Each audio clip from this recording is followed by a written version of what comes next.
நண்பா ஜெஸ்ட் நண்பா ஜெயிச்சிட்டேன். நான் யூஸ் பண்ணனே ஜெஸ்ட் நண்பா.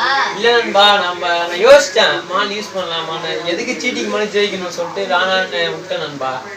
சரி நண்பா. நண்பா டோர்னமெண்ட் ஜெயிச்சிட்டேன். காசும் கிடைச்சிது. டிக்கெட் நண்பா அம்மா போய் பார்க்கணும். டிக்கெட் தேவையில்லை நண்பா. ஏன் நண்பா?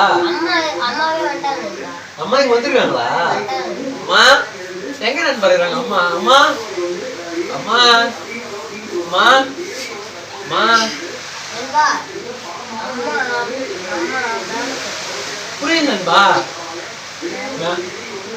அம்மா அப்பா தங்கப்புள்ள அப்பா பாப்பாவை நல்லா பத்திரமா பாத்துக்குப்பா. அம்மா மாரியும் அப்பா மாரியும் பாத்துக்குப்பா. பத்திரமா சண்டை போடாம இருப்பா.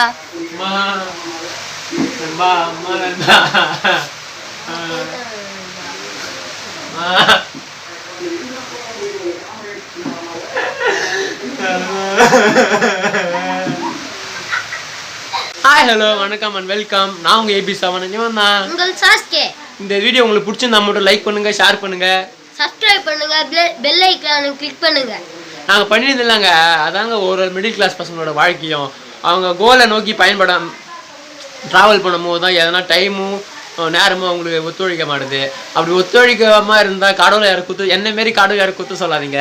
கடவுள் யாரோ மூணாவது மடிச்சு இல்லைங்க, நம்மள ஒருத்தவங்க தான் கடவுள். ஃபர்ஸ்ட் எல்லாம் மடிச்சு சரிசமமாக பாருங்கள், ஆர் ஈக்குவல் தான். சரி நாங்கள் இதோட வீடியோ முடிச்சுக்கிறோம். உங்களிடம் இந்த விடைபடுவது உங்களில் ஒருவன். பாய்.